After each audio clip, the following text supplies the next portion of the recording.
Welcome to another edition of the Influence Global podcast. And I'm very excited to have a special guest with me today and a member of the MPN Marketing Podcast Network, of which I've often mentioned in the show. So I'm with Debra Eckerling, and lovely to see you all the way from the States. Whereabouts are you? I can't remember where you're at now. I'm in Los Angeles. Los Angeles, yeah. So my day is starting, your day is wrapping up, but the Yes, magic of the internet, we get to hang out. exactly. Yeah. Just as I'm getting ready for my dinner, you're just waking up for breakfast. Yeah. Exactly. Now, I'm very excited about this because we have covered so many subjects on the Influence Global podcast, but we have never had a deep dive into goal setting. And I think it's a really interesting subject matter, actually, as we were saying sort of offline, because there are lots of content creators and influencers that run their own businesses, are often stretched, spinning lots of plates. And I think at times, probably it's very, very easy for us to lose focus. So I think, having your wisdom around goal setting is going to be really, really interesting and really delving into that. So, but before we do that, just tell us a little bit about you and what's the Deb experience? Where have you worked before? Well, first of all, thank you so much for having me. And a lot of people talk goals beginning of the year. I am like year-round goal girl. I start the new year in December because I believe everybody should get a running start into the new year.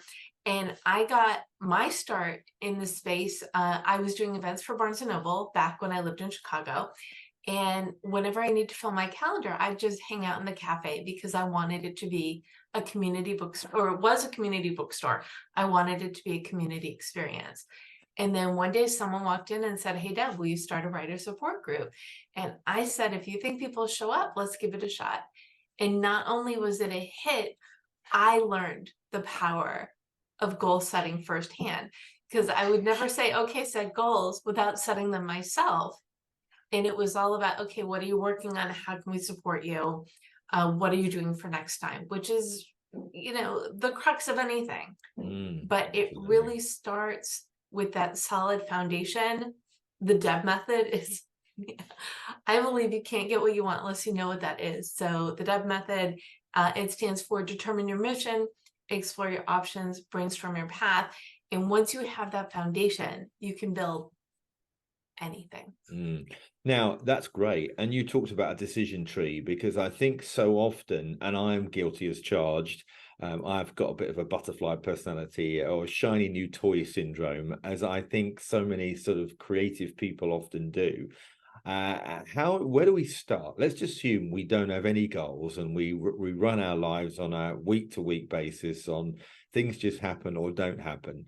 Where would you have a start? Well, you start with the D, determine your mission. And so the three phases, like I said, it's determine your mission. You can't get what you want unless you know what that is. Explore your option is the research education phase. Okay, this is what I want out of life. How do I make it happen? And then explore your options is making a plan and putting it into action. So it's especially, and you mentioned especially entrepreneurs, but really anybody. So over the years, my group evolved. It was a writer support group. Now writers, creatives, and entrepreneurs. I lead workshops. I help people, put a plan into action. But you can't make a plan unless you start with, okay, when I think of the life I want, what does that look like? So you say you start at the end and work back, or? You start with that visualization. I'm going to sound Midwesterner who lives in California, so I get best of both worlds. When you think about that life you want, that visualization, what does that look like for you? So we start with that visual, and some people are big into vision boards, which is fine if that is your thing. I think a visual representation, something that's not only in your mind, but that you can put into concrete form, whether it's your book #1 on the New York Times bestseller list, or you're the top 50, under 50, or over 50 for Forbes, or whatever that is, you can mock up and look at on a regular basis. So yes, you're starting with that. If anything were possible, And we live in the digital age. Most things actually are, because we've got any tool we need at our disposal. So Mm. you start there. That's an interesting point. So you're talking, I've heard this before, where you're having a visualization of you picking up the prize for the bestseller of New York Times. That's effectively, so for something like me as an author, it's a picture of me or visualizing me having done that, and then almost creating the steps in advance of that.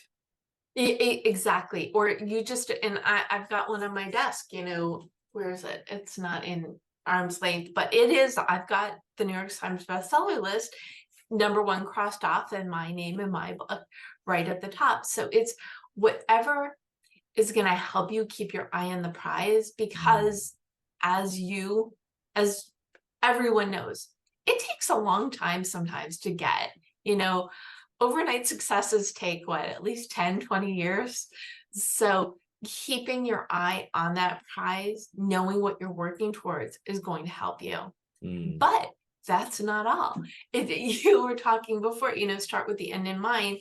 So something else to do is to take an inventory of where you are now and where you want to go. So I talk about the next thing you do is you want to write your current bio, but one that is aspirational, one that's really leaning in to the you that wants to accomplish the thing, Mm. right? And then the future bio, written in the present tense, but it takes place 6 months from now, a year from now, 5 years. What do you want? What do you want to be said about you? What are you building? What are you creating? Mm. And again, in the present tense, in the third person, because that gives it power. Yeah. I mean, I often talk about a brand is what somebody says about you when you're not in the room. And it's such an important line, isn't it? And when it comes to goals, I think one of the things that is really important is making sure that they're realistic. Well, actually, the whole SMART acronym works very well, doesn't it? Specific, measurable, achievable, realistic, or timed. You don't think so? You're shaking Well, your I am shaking my head because you hit my trigger point. head. I think SMART goals are great, but they are a tool to help you reach your goals. Mhm. You need the foundation, then use whatever tools and systems that will help you get there. But if you're just like, I want a lot of money and I'm going to set SMART goals to make it, you may have a lot of money, but you might still be miserable. Hmm. But if you're looking at it from the mission driven side, I want to help people. How do I say it? My mission statement is always very long and clunky, but it's a really good example, so I use it anyway. Use my skills, my background, my book, my speaking to help as many people as possible figure out what they want and how to get it, so they can live more fulfilled lives and help others do the same. Hmm. So I warned you, long, clunky, but when you have that mission, that North Star, that's going to keep you going. And then should that be However, one? Should that be one primary goal at the top of the Christmas tree in a way, or should there be a number of goals? well, I think of it as it's more like the intention. When I think about the life that I want, what is the big picture umbrella? And then the sub of the mission statement is the motto. So I like I promised, long and clunky, but my motto is goal setting simplified, because those three words, that phrase, embodies everything that I do. So whether I'm speaking or uh, writing an article or my book or workshops or whatever it is, I believe changing your life is challenging enough. So I made the instructions really easy. So Mhm. when you have that phrase, um, influencer marketing extraordinaire, what is the tagline for your business? And when you've got that motto, every opportunity that comes your way, you can line up against it to say, Mhm. okay, is this in alignment with Mm. what I'm trying to create? If yes, then yes. If no, okay, will it give me another kind of benefit? Is it going to help me meet more people, make me feel better? Whatever it is, a healthier lifestyle, whatever this is going to do. If there's another benefit, then sure. But if there's no benefit to your motto, if there's no other enriching factors, then you have to look at this and say, okay, is this the right use of my time and energy? And how, Deborah, how important is it to have a timeline? I mean, you could say, yeah, I want to fulfill a great life. How a goal is only as good as it being measured and measured on a consistent, regular basis. So how do we get around that when you've got a big, hairy, audacious goal, as they call it? Oh, yes, a timeline is good, but we also need to be flexible because the universe doesn't always agree with us. Mm. So I could say, my goal is to become, New York Times bestseller within the next 3 years, 5 years, whatever, but I have to help it along. Okay, well, I'm going to write a book a year for the next 5 years, or I'm going to, if I want to publish traditionally, I'm going to find an agent, get a publisher, go that way. If I want to, I'll give you another me example. I wanted to do a TEDx. And the TEDx I did was on the magic of your motto, talking, and I think it was 11 minutes about what I just said, but really it was something that I had intended, and it didn't have a timeline. I just knew that it was something. And I led a Twitter chat for 5 years, which I took offline about a year ago. But one of the regular attendees organized a TEDx, and one day he replied to my goal of being on a TEDx. Hey Deb, I'm going to make that goal happen for you. So it is important to put things in motion, to constantly be in forward motion. Do have deadlines for yourself, but that's why we start with that visualization, because that's the intent. That's the idea. This is what you're working towards. It's the little things and the big things you're doing along the way to get there. Those are the ones that get the deadlines. I love that. And I think something that's just triggered me by what you said is how important it is, if particularly if you've got a social impact goal, that you share that with your intended audience so that they feel like there's a purpose behind what you do and they can contribute towards it. Particularly if it's something, as I say, that's got a social impact, or people feel good about it because they know that they're a part of that. It's different to say, I want to become a multi-millionaire by the time I'm 30. Maybe we don't share that online. And it's interesting actually, because I find sometimes when people put like, scale your business to 7 figures in a very short period of time, ask me how. I feel I'm a little bit like put off by that. I don't know what you think, but it just feels a little bit like, Icky. yes, exactly. Well, the other part of it too is, and I've got, we could do an entire show on this too. Just because something works for someone does not mean it's going to work for everybody. I love these people who say, oh yes, I'm an influencer. I worked my way up, and they were a trust fund baby, or they had a certain background, whether it's business, personal, financial, whatever it is, that kind of pushed them a little bit over the edge, gave them a little of an advantage. All we have to work with, well, is everything. Our personal and our professional background, our resources, and so to go to explore your options, it's like, okay, I've got this great goal, and it can be a big, hairy, audacious goal. Great. What does that mean? What does that look like? I want to be the first person people think of when they hear the word goals, which, by the way, is one of my goals. Not time bound, but Right. someday. But what does that mean? Write a book, check. Lead classes, check. What are other things that I could do? So that's the exploration phase, when you look at, I want to be this influencer, or I want to create a product that's going to entertain, educate, inform, or just plain help.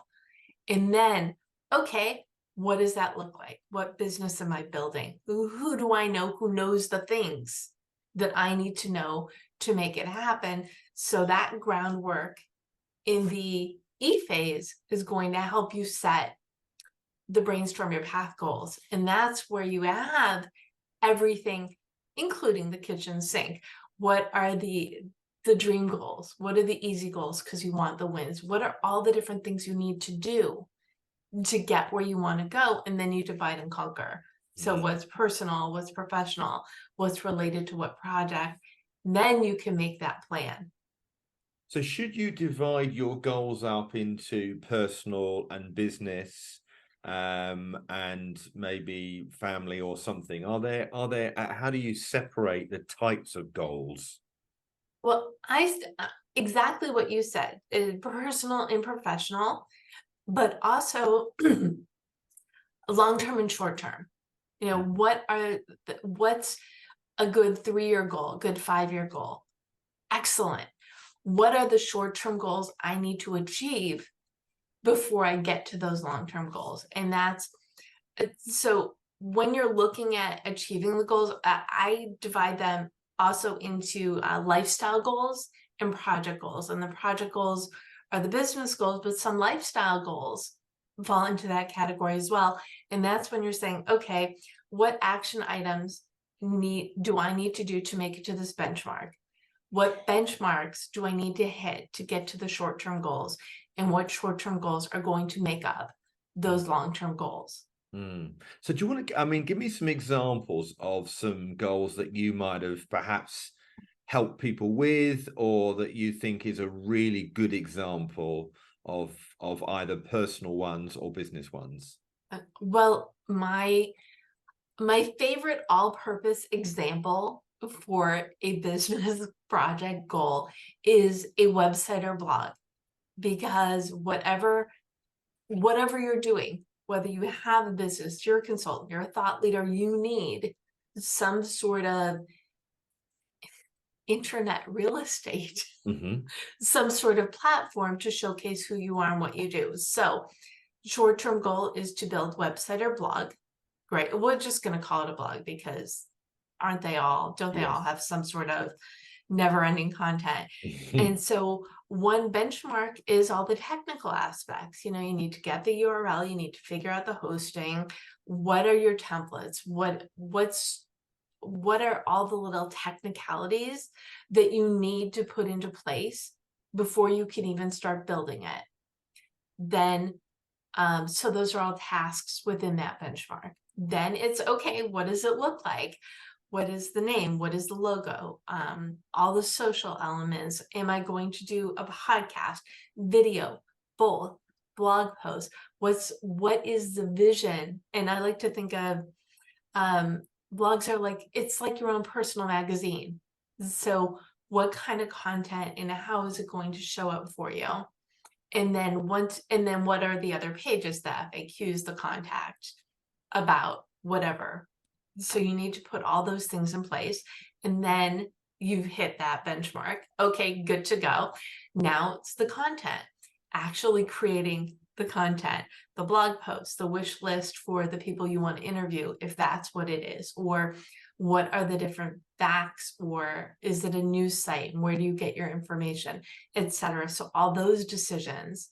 And then once you hit all of those things, all the benchmarks together are going to help you create that website you need, that blog you need for your business, your consultancy, your whatever. But what about then the stats, for example? I mean, you can have a website that's just out there in the world, but you can have another website that's actually driving traffic and generating leads. So you might think to yourself, do I set a goal based around the number of leads I'm going to get each month, or the number of Zoom calls I get, or whatever? You know, would you say that one needs to be that specific, or what?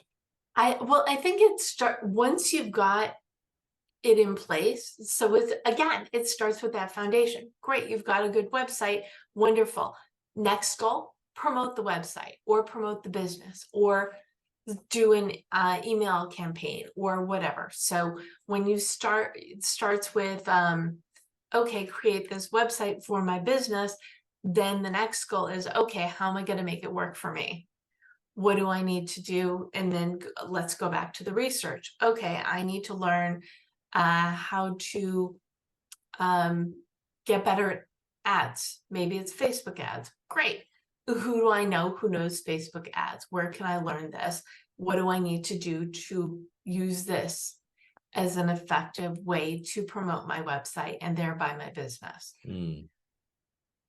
Or maybe it's something, I'll go the other direction. Maybe it's you have the website because you're looking for a job. You're an expert and you want to find the right fit for your knowledge and your years of experience. So you've created a blog that you're doing in tandem with, whether you're working somewhere, you're on the job hunt or whatever, you've got this website. Great. Next goal, find the work. Who do I know who's got ins at the company that would be a good fit for me? Or who do I know who's a hiring manager? So doing those bits of research, one benchmark, outreach, another benchmark, follow through.